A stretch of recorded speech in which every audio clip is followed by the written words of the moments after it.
നമസ്കാരം. ആ ചൂടൻ കിടപ്പറ രംഗങ്ങളടങ്ങിയ വീഡിയോ ആരുടേതാണ്? വീണ ജോർജ്. വീണ ജോർജിന് നന്നായിട്ട് അറിയാം. എൻ്റെ അടുത്ത് വന്നത് വീണ ജോർജിൻ്റേതാണെന്ന് പറഞ്ഞ് പറ്റിച്ച് എന്നെ കേസിൽ കൊടുക്കാൻ വേണ്ടിയായിരുന്നു ശ്രമമുണ്ടായിരുന്നത്. നിങ്ങൾ വിചാരിക്കും ഞാൻ തമാശ പറയുകയാണെന്നുള്ളത്. ഇതെല്ലാം രേഖയിലുള്ള കാര്യമാണ്. ഞാൻ 2022 ഫെബ്രുവരി 22 DGPക്ക് കൊടുത്ത കത്തിലെ കാര്യങ്ങളാണ് ഞാൻ പറയുന്നത്. അതിനാസ്പദമായിട്ടുണ്ടായ സംഭവങ്ങളാണ് ഞാൻ പറയുന്നത്.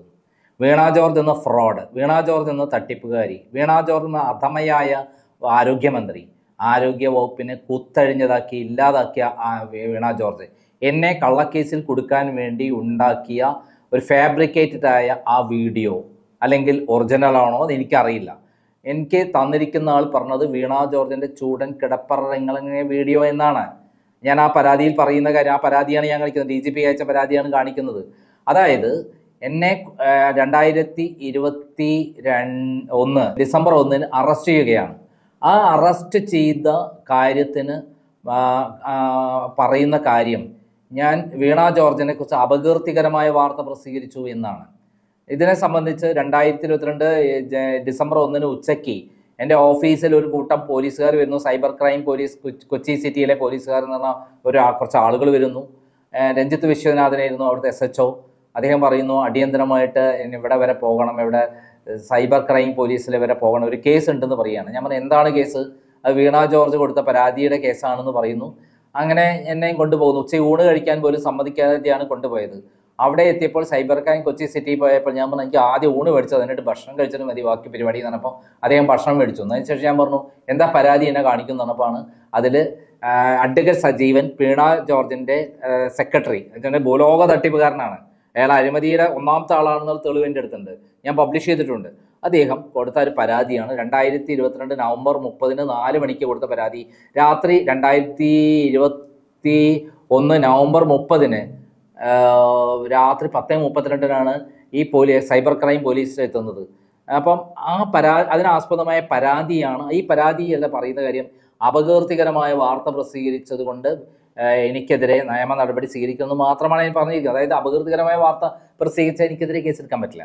കാരണം അത് പോലീസ് അവർ തന്നെ, വീണ ജോർജ് തന്നെ കോടതിയിൽ കേസ് കൊടുക്കണം. കോടതിയിൽ കേസ് കൊടുക്കാത്തടത്തോളം കാലം ആ കേസ് നിലനിൽക്കില്ല. പിന്നെ ഇങ്ങനെ അധികം സജീവന് കൊടുക്കാനുള്ള അധികാരമില്ല. അങ്ങനെ ആ കേസിൽ പിന്നെ ഞാൻ ചോദിക്കുന്നു ഈ കേസ് എടുക്കാൻ പറ്റില്ലല്ലോ ഇവിടെ.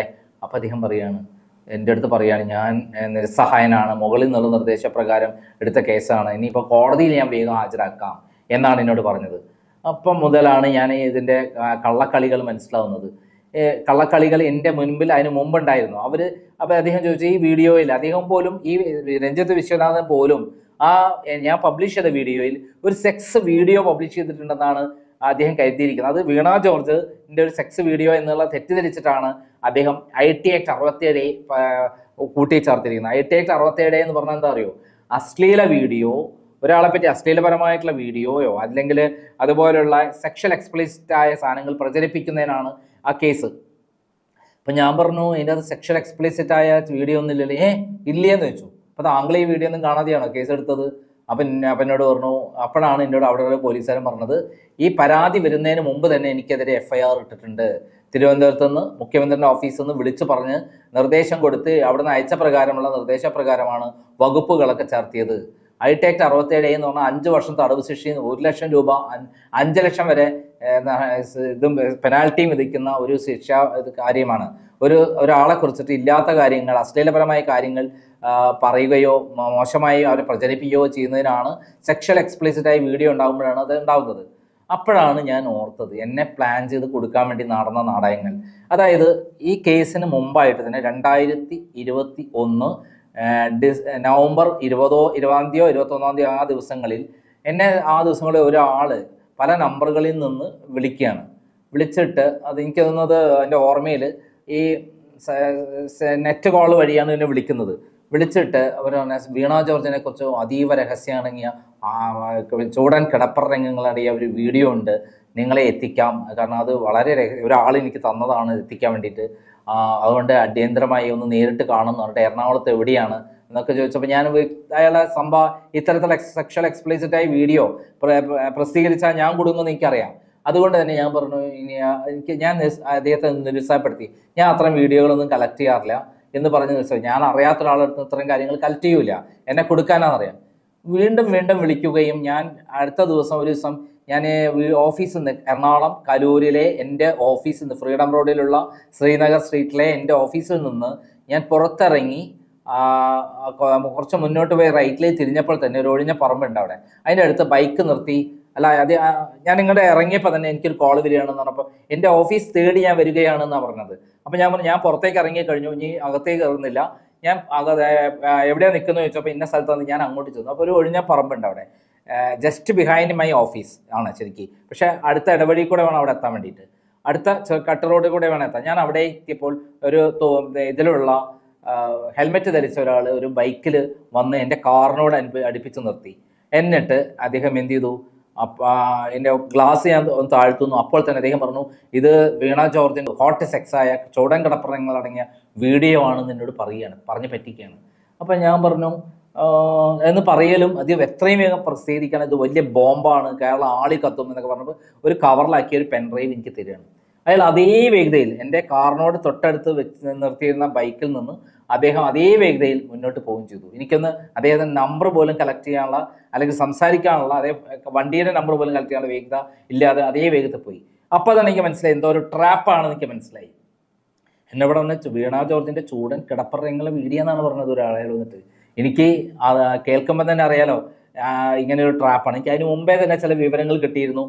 വീണ ജോർജിനെ ശക്തമായി ഞാൻ വാർത്തകൾ പ്രസിദ്ധീകരിക്കുന്നുണ്ട്, വീഡിയോ പ്രസിദ്ധീകരിക്കുന്നുണ്ട്, നിരന്തരമായി അവർ നടത്തുന്ന ആരോഗ്യ വകുപ്പിനെ കുറിച്ചുള്ള ഞെട്ടിക്കുന്ന വിവരങ്ങൾ ഞാൻ ഓരോ ദിവസം പ്രസിദ്ധീകരിക്കുന്നുണ്ട്. അവർക്ക് എന്നോട് കലിപ്പാണെന്നും എന്നെ ട്രാപ്പിൽപ്പെടുത്താനുള്ള നീക്കങ്ങളുണ്ടെന്നും ഞാൻ നേരത്തെ മനസ്സിലാക്കിയിരുന്നു. അപ്പോൾ ഞാൻ അത് ഓർത്ത് എന്നെ ട്രാപ്പിൽപ്പെടുത്താനുള്ള നീക്കമാണ്. അതുകൊണ്ട് തന്നെ ഈ വീഡിയോ, ഈ പറയുന്ന പെൻഡ്രൈവ് എൻ്റെ ഓഫീസിൽ കൊണ്ടുപോയി എൻ്റെ കമ്പ്യൂട്ടറിൽ തുറക്കില്ല, വേറെ ഏതെങ്കിലും കമ്പ്യൂട്ടറിലോ അല്ലെങ്കിൽ ലാപ്ടോപ്പിലോ തുറക്കാം. എൻ്റെ ഓഫീസുമായി ബന്ധപ്പെടുത്തേണ്ടതെന്ന് കരുതി ഞാൻ എൻ്റെ ഓഫീസിലെ വീണ ജോർജിൻ്റെ ഫയലിൽ അളമാറയിൽ വെച്ചു. അങ്ങനെ അതിന് ശേഷം ഒരു 4-5 ദിവസം കഴിഞ്ഞപ്പോഴാണ് ഒരു കത്ത് വരുന്നത്. ആ കത്തിൽ പറയുന്ന കാര്യം എന്താ അറിയാമോ, നിങ്ങളുടെ കൈവശം ഇങ്ങനെ ഒരു വീണ ജോർജിൻ്റെ ചൂടൻ കിടപ്പറങ്ങങ്ങളടങ്ങിയ ഒരു വീഡിയോ ഉണ്ടല്ലോ എന്നാണ് എന്നോട് അതിൽ ചോദിച്ചത്. അത് എനിക്ക് തരികയാണെങ്കിൽ എത്ര പൈസ വേണം തരാൻ. വീണ ജോർജിൻ്റെ വീടിൻ്റെ അടുത്ത് താമസിക്കുന്ന ആളാണ്, അവരുമായി ഭയങ്കര ഫൈറ്റിലാണ് ഞാൻ എന്ന് പറഞ്ഞപ്പോൾ എന്നെ അത്ഭുതപ്പെടുത്തി. എന്താ സംഭവം, ഇങ്ങനെ ഒരു വീഡിയോ തന്നത് എനിക്കും ആ ആൾക്ക് മാത്രമേ അറിയാൻ പാടുള്ളൂ, അല്ലെ കൊടുത്തയച്ചു. എങ്ങനെ പുതിയൊരാൾക്ക് കിട്ടി? അപ്പം ഞാൻ മനസ്സിലാക്കി, എനിക്ക് ആദ്യം കൊടുത്തയച്ച വീഡിയോ വീണ ജോർജിൻ്റെതാണോ അറിയില്ല, വേറെ ആരതാണോ അറിയില്ല, അതൊരു ട്രാപ്പാണെന്ന് ഞാൻ മനസ്സിലാക്കി. അപ്പോൾ ഞാൻ എന്ത് ചെയ്തു, ഈ ട്രാപ്പ് പൊളിക്കുന്നതിന് വേണ്ടിയിട്ടാണ് ഞാൻ ആ കത്തിലെ വരികൾ വായിച്ചുകൊണ്ട് വീണ ജോർജിൻ്റെ ചൂടൻ കിടപ്പറങ്ങൾ അടങ്ങിയ വീഡിയോ സത്യമെന്ത് എന്ന തലക്കെട്ടിൽ ഞാൻ ആ കത്ത് വായിച്ചുകൊണ്ട് പറഞ്ഞു, എൻ്റെ കൈവശം ഇങ്ങനൊരു വീഡിയോ ഇല്ല, വീണ ജോർജിൻ്റെ ചൂടൻ കിടപ്പറങ്ങളുടെ ഒരു വീഡിയോ എൻ്റെ കൈവശം ഇല്ല എന്ന് പറഞ്ഞിട്ട് ഞാൻ വീഡിയോ ചെയ്തു. ആ സംഭവത്തിലാണ് എന്നെ ഇപ്പോൾ പോലീസ് എൻ്റെ കൈവശം അങ്ങനെയൊന്നും ഇല്ല എന്ന് പറഞ്ഞതിനാണ് പോലീസ് അഡ്വക്കേറ്റ് സജീവൻ, അതായത് വീണ ജോർജിൻ്റെ സെക്രട്ടറി സജീവൻ്റെ പരാതി പ്രകാരം എനിക്കെതിരെ കേസെടുത്തിരിക്കുന്നത്, വീണ ജോർജിന് വേണ്ടിയിട്ട്. അപ്പം ഇതൊക്കെ ഒരു ട്രാപ്പാണ്, ശരിക്കും എന്നെ കൊടുക്കാൻ വേണ്ടി നടത്തിയ ഒരു ട്രാപ്പാണ് ശരിക്കും. ഞാൻ ഈ ആളെ ഓർക്കുന്നത് എങ്ങനെയാണെന്ന് വെച്ചാൽ, എന്നെ കാണാൻ വന്ന ആള് സ്വപ്ന സുരേഷ്, നമുക്ക് എല്ലാവർക്കും അറിയാം. സ്വപ്ന സുരേഷിനെ ട്രാപ്പിൽ പെടാൻ വേണ്ടി ഒരാൾ ചെന്നിരുന്നു. പിണറായി വിജയനുമായി ബന്ധപ്പെട്ട, ശിവശങ്കരനുമായി ബന്ധപ്പെട്ട അതുപോലുള്ള ആളുകളുമായി ബന്ധപ്പെട്ട വീഡിയോയും തെളിവും കൊടുക്കുകയാണെങ്കിൽ 40 ലക്ഷം രൂപ കൊടുക്കാമെന്ന് വാഗ്ദാനം ചെയ്തിരുന്നു. ആ ആൾക്കെതിരെ കേസ് കൊടുത്തിരുന്നു. സ്വപ്ന സുരേഷ് ബാംഗ്ലൂരിൽ ചെന്നിട്ടാണ് കൊടുത്തത് ഈ കാര്യം. അപ്പോൾ ആ ആളുടെ പേര് ഞാൻ വായിക്കാം. ആ പേര് ഞാൻ നോട്ട് ചെയ്ത് വെച്ചിട്ടുണ്ട്, ഞാൻ പെട്ടെന്ന് മറന്നുപോയതുകൊണ്ടാണ് ആ പേര് ശ്രദ്ധിക്കുന്നത്. വിജേഷ് പിള്ളയുടെ അതേ ആകൃതിയുള്ള ഒരാളാണ് വന്നത്. അപ്പം എനിക്ക് മനസ്സിലായി ഇതൊക്കെ ഒരു വലിയ എം വി ഗോവിന്ദൻ്റെ മകൻ്റെ ശ്യാമിൻ്റെ ഏറ്റവും വലിയ അടുത്ത കൂട്ടുകാരനാണ് വിജേഷ് പിള്ള എന്ന് പറഞ്ഞാൽ ഭൂലോക ഫ്രോഡാണെന്ന് സ്വപ്ന സുരേഷിനെ പറഞ്ഞിട്ടുണ്ട്. അപ്പം ഇവർ ആയിട്ടുള്ള ബന്ധമുള്ള ശ്യാമിൻ്റെ പല തട്ടിപ്പുകൾ അറിയുന്ന ആളാണ് വിജേഷ് പിള്ള, ആ കൂട്ടത്തിൽപ്പെട്ട ആളാണ്. അപ്പം വീണ ജോർജും ഈ വിജേഷ് പിള്ളയും അതേപോലെ പിണറായിയും അതേപോലെ നമ്മുടെ റിയാസും എല്ലാം കൂടി കൂടിച്ചേർന്നുള്ള ഒരു പ്ലാനായിരുന്നു എന്നെ കൊടുക്കാൻ വേണ്ടി ഒരു വീഡിയോ എത്തിക്കുക, സ്വപ്ന ചിലപ്പം വീണ ജോർജിന്റെ ആയിരിക്കാം, വീണ ജോർജിന്റെ ഡ്യൂപ്ലിക്കേറ്റിന്റെ ആയിരിക്കാം. ഏതോ ഡ്യൂപ്ലിക്കേറ്റിനെ വെച്ചിട്ട് വീണ ജോർജിനെ പോലെ ഉള്ള ഒരു കഥാപാത്രത്തെ വെച്ചിട്ട് എന്തെങ്കിലും ഇതൊക്കെ മാസ്ക് ഒക്കെ ഉപയോഗിച്ച് അങ്ങനെ അവരെ പോലെ ചിത്രീകരിച്ചതായിരിക്കാം ഈ വീഡിയോ. ഞാൻ അത് പബ്ലിഷ് ചെയ്തു എന്നാണ് ആര് കരുതിയത്? ഈ മുഖ്യമന്ത്രിയുടെ ഓഫീസിൽ നിന്ന് കരുതിയത്. അങ്ങനെയാണ് എറണാകുളം സൈബർ ക്രൈമിൻ്റെക്ക് വിളിച്ച് IT ആക്ട് 67 വെച്ചിട്ട് ഇങ്ങനെ വീഡിയോ പ്രസിദ്ധീകരിച്ചിട്ടുണ്ടെന്നൊക്കെ പറഞ്ഞിട്ട് അവര് കേസെടുത്തത്. ആ പാവം CI SHO രഞ്ജിത്ത് വിശ്വനാഥൻ ഇത് കണ്ടിട്ടേ ഇല്ല. അദ്ദേഹത്തിന്റെ മുകളിൽ നിന്ന് കിട്ടുന്ന നിർദ്ദേശപ്രകാരം ഒരു പാവയെ പോലെ അദ്ദേഹം മനസ്സിലാക്കി. ഒരു പോലീസ് ഓഫീസറായി ഇരിക്കാൻ യാതൊരു യോഗ്യതയില്ലാത്ത ഒരാളാണെന്ന് അദ്ദേഹം മനസ്സിലായി. കാരണം മുകളിൽ നിന്ന് പറയുന്നതനുസരിച്ച് നിർദ്ദേശങ്ങൾക്ക് അനുസരിച്ച് തുള്ളുന്ന ഒരാളാണ് അദ്ദേഹം. അങ്ങനെ എന്നെ അറസ്റ്റ് ചെയ്യാനൊക്കെ ഒരു കാരണവുമില്ല. എന്നോട് എന്താ ചെയ്തോ അറിയാമോ? ഈ സംഭവം ഉണ്ടായ ശേഷം എന്നെ അന്ന് അദ്ദേഹം എന്നോട് പറഞ്ഞു, എന്നാലും ഒരു കാര്യം ചെയ്യാം, ഈ പരാതി പ്രകാരം നിൽക്കുന്നില്ല, ഇങ്ങനെ സെക്സ് വീഡിയോ ഒന്നും ഇതിനകത്ത് ഇല്ലെങ്കിൽ, ഇങ്ങനെ ഒരു വീഡിയോ ഒന്നും ഞാൻ പബ്ലിഷ് ചെയ്ത വീഡിയോയിൽ ഇല്ലെങ്കിൽ ഒരു കാര്യം ചെയ്യാം, എത്രയും വേഗം കോടതിയിൽ ഹാജരാക്കി തരാം, നിങ്ങൾ കോടതി വഴി ജാമ്യം എടുത്തു പറഞ്ഞിട്ട് ഉടൻ തന്നെ അദ്ദേഹം മെഡിക്കൽ ടെസ്റ്റ് എന്നെ ചെക്കപ്പ് നടത്താൻ വിടുന്നു. അവിടെ സർട്ടിഫിക്കറ്റ് വേണമല്ലോ കോടതി ഹാജരാക്കാൻ. കോടതി വരെ എത്തുന്നു. അപ്പോഴാണ് മുകളിൽ നിന്നുള്ള നിർദ്ദേശം കിട്ടുന്നത്, ഉടൻ തന്നെ ഇവിടേക്ക് എന്നെ എൻ്റെ ഓഫീസ് റെയ്ഡ് ചെയ്യാൻ കൊണ്ടുപോകണമെന്ന് പറയുന്നു. അങ്ങനെ ഓഫീസ് റെയ്ഡ് ചെയ്യാൻ കൊണ്ടുപോകണമെന്ന് പറഞ്ഞാൽ എന്നെ തിരിച്ച് എൻ്റെ ഓഫീസിലെത്തിക്കുന്നു, റെയ്ഡ് നടത്തുന്നു. അവർ ഹാർഡ് ഡിസ്ക് എടുക്കുന്നു ഈ കമ്പ്യൂട്ടറിന്. എടുത്തു കഴിഞ്ഞ ഉടൻ തന്നെയാണ് ഈ ഹാർഡ് ഡിസ്ക് എടുത്താൽ തന്നെ ഈ CIക്ക് പിന്നെ SHOക്ക് വീണ ജോർജിന്റെ നിർദ്ദേശമാണ് വന്നതെന്ന് ഞാൻ മനസ്സിലാക്കുന്നത്. പിന്നെ അവിടെയുള്ള CCTV ക്യാമറ ഊരാൻ പറയുന്നു. CCTV ക്യാമറയായിട്ട് ഈ കേസിന് യാതൊരു ബന്ധവുമില്ല. കാരണം ഞങ്ങൾ പബ്ലിഷ് ചെയ്ത കമ്പ്യൂട്ടറിന്റെ ഹാർഡ് ഡിസ്ക് മാത്രമാണ് പോലീസിന് വേണ്ടത് കേസ് എടുക്കുകയാണെങ്കിൽ. അപ്പം അതിനുശേഷം ഇയാൾ എന്ത് ചോദിച്ചിട്ടും ആ നിർദ്ദേശപ്രകാരം അവിടെയുള്ള CCTVയുടെ ഹാർഡ് ഡിസ്ക് ഊരുന്നു. അപ്പോൾ CCTV നിലച്ചു. അവിടെ എന്ത് നടന്നാലും പിന്നെ അറിയില്ല. ഇപ്പം ഇയാളുടെ ഈ പറയുന്ന രഞ്ജിത്ത് വിശ്വനാഥിന്റെ നിർദ്ദേശങ്ങൾ എന്തൊക്കെയാണ് ചെയ്യുന്നത് ഞാൻ വാച്ച് ചെയ്തുകൊണ്ടിരിക്കുകയാണ്. എന്നെ കസ്റ്റഡി വെച്ചിട്ട് എനിക്കൊന്നും മിണ്ടാൻ പറ്റില്ല, തർക്കിക്കാനോ മിണ്ടാനോ പാടില്ല. അങ്ങനെ അവസ്ഥയാണ് എനിക്ക്. ഞാൻ സംസാരിക്കുന്നത് അപ്പോൾ എന്നോട് ഒന്ന് മിണ്ടി പോകരുത്, ആനയാണ് കുതിരയാണെന്ന് പറഞ്ഞ് പോലീസുകാരെല്ലാം കൊണ്ടും അട്ടഹസിക്കുന്നുണ്ട്. പിന്നെ വെറുതെ തർക്കത്തിന് വേണ്ടാന്ന് വെച്ചു. ഉടൻ തന്നെ അദ്ദേഹം എന്ത് ചെയ്തു, അതിനുശേഷം അദ്ദേഹത്തിന് ഫോൺ കോൾ വരികയാണ്. ഈ വീണ ജോർജിൻ്റെ ഇതെന്ന് പറഞ്ഞു വന്ന വീഡിയോ, അതായത് പെൻഡ്രൈവ് എടുക്കണം, അതേപോലെ കത്ത്, എനിക്ക് വന്ന കത്ത് എടുക്കണം, അതേപോലെ വീണ ജോർജിനെയും പിണറായി വിജയനെ കുറിച്ചും അതേപോലെയുള്ള ആളുകളെ കുറിച്ച്, പിന്നെ യൂസഫലിയെ കുറിച്ചുള്ള ഫയലുകൾ എടുക്കണം എന്ന് പറഞ്ഞിട്ട് അവിടെയുള്ള അളമാറ തുറന്ന് കംപ്ലീറ്റ് ഫയലുകൾ കടത്തിക്കൊണ്ടുപോയി. ഈ വീണ ജോർജിൻ്റെ എൻ്റെതെന്ന് പറഞ്ഞ പെൻഡ്രൈവും അതേപോലെ കത്തും, എനിക്ക് വന്ന കത്തും, ഞാൻ ഈ വീഡിയോ ചെയ്യാൻ ആസ്പദമായ കത്തും അടക്കം പോലീസ് എടുത്തു കൊണ്ടുപോയി. പിന്നീട് അവിടെയുള്ള സ്റ്റാഫിനെ കൊണ്ടോ ഒന്നും തന്നെ അത് ഒപ്പിടുകയോ സീസർ മഹസർ ഒപ്പിടുകയൊന്നും ചെയ്തില്ല. അതിൻ്റെ ഉടമയെ കൊണ്ട് മുകളിൽ നിന്ന് വിളിച്ചു വരുത്തി താൽക്കാലം ഒപ്പിടുകയാണ് ചെയ്തത്. അവരവിടെ ആ സമയത്ത് മുകളിൽ ഉണ്ടായിരുന്നു അതിൻ്റെ ഉടമ, അവരെ വിളിച്ചു വരുത്തി ഒപ്പിട്ടു. അവർക്ക് യാതൊന്നും അറിയില്ല എന്താ ഒപ്പിട്ടെന്ന്. അതിൻ്റെ കോപ്പി കൊടുക്കണമെന്ന് നിബന്ധന, ആ കോപ്പിയും കൊടുത്തില്ല. പിന്നീടാണ് ഞാൻ കോടതിയിൽ നിന്ന് സർട്ടിഫൈഡ് കോപ്പി എടുത്തപ്പോഴാണ് ഈ സീസ്റ്റർ മഹസറിൽ ഈ പറയുന്ന രേഖകളൊന്നും എഴുതിയിട്ടില്ല, അതിന് വേണ്ടിയിട്ടാണ് എന്നെ പേരിൽ കള്ളക്കേസെടുത്തത്, അതേപോലെ ഞാനത് പബ്ലിഷ് ചെയ്തു എന്നുള്ള ധരിച്ചിട്ടാണ് കേസെടുത്തത്. എന്നെ രാത്രി 11-12 മണിക്ക് എൻ്റെ അഡ്വക്കേറ്റിനെ അറിയിക്കാതെ വീഡിയോ കോൺഫറൻസ് വഴിയാണ് മജിസ്ട്രേറ്റ് മുമ്പാകെ ഹാജരാക്കിയത്. അതുകൊണ്ട് എനിക്ക് ജാമ്യത്തിന് IT ആക്ട് 67 അല്ലേ, എനിക്ക് ജാമ്യത്തിന് വാദിക്കാനോ ഒന്നും കഴിഞ്ഞില്ല. എൻ്റെ കയ്യിൽ ഒന്നുമില്ല രേഖ. ഞാൻ ഈ കാര്യങ്ങളെല്ലാം മജിസ്ട്രേറ്റിനോട് പറഞ്ഞപ്പോൾ എന്നോട് പറഞ്ഞു IT ആക്ട് 67 ഉള്ളതുകൊണ്ട് ഓപ്പൺ കോർട്ടിൽ വാദം നടത്തുന്നു. അങ്ങനെ എന്നെ റിമാൻഡ് ചെയ്തു പെനാലിസ്റ്റേക്ക്. 7ാമത്തെ ദിവസം എനിക്ക് ജാമ്യം കിട്ടി പുറത്തിറങ്ങി. പിന്നീട് എൻ്റെ പേരിൽ 2 കള്ളക്കേസും കൂടി കൊടുത്തിട്ട് എൻ്റെ ജാമ്യം റദ്ദാക്കാൻ ശ്രമിച്ചു. അപ്പോൾ ഇതിൻ്റെ പിന്നിൽ വളരെ വ്യക്തമായി വീണ ജോർജിൻ്റെ കൈയുണ്ട്, സജീവൻ്റെ കൈയുണ്ട്, റിയാസിൻ്റെ കൈയുണ്ട്, അതിലെ പിണറായി വിജയൻ്റെ കൈയുണ്ട്. ഇതിനെതിരെ ഞാൻ 2022 ഫെബ്രുവരി 22 DGP കത്തയച്ചു. ഈ പറയുന്ന ഫയലുകളെല്ലാം എനിക്ക് തിരിച്ചു തരണം, ഇങ്ങനെ പോലീസ് എടുത്തു കൊണ്ടുപോയിട്ടുണ്ട്, സീഷർ മഹസറിൽ രേഖപ്പെടുത്തിയിട്ടില്ല എന്ന് പറഞ്ഞ് ഞാൻ കത്തയക്കുകയും ഇവർക്കെതിരെ നിയമ നടപടി എടുക്കണം എന്ന് പറഞ്ഞിട്ടും ഈ കള്ളക്കേസ് എടുത്തതിനെതിരെയും നിയമ നടപടി എടുക്കണം എന്നൊക്കെ പറഞ്ഞ് ഞാൻ പരാതി അയച്ചു. ഇന്നേ വരെ അതിൽ യാതൊരു നടപടി ഉണ്ടായിട്ടില്ല. DGP അത് ഒരു അന്വേഷണത്തിനും ഉത്തരവിട്ടില്ല. ഞാൻ ഇപ്പോൾ വിവരാവകാശ നിയമപ്രകാരം അപേക്ഷിച്ച DGPക്ക് ഇപ്പോൾ ഞാൻ ആ കേസ് കോഷ്യം കൊടുത്തിരിക്കുകയാണ്.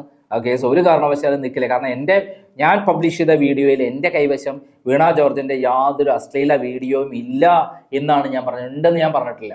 അപ്പോൾ എന്നെ കൊടുക്കാൻ വേണ്ടി ഇങ്ങനെ ഒരു വീഡിയോ പെൻഡ്രൈവിലാക്കി കൊടുത്തയക്കുകയും ഞാൻ അത് വേഗത്തിൽ പബ്ലിഷ് ചെയ്യുമെന്നുള്ള തെറ്റിദ്ധരിച്ച് എൻ്റെ പേരിൽ കേസ് എടുക്കുകയുമാണ് ചെയ്തത്.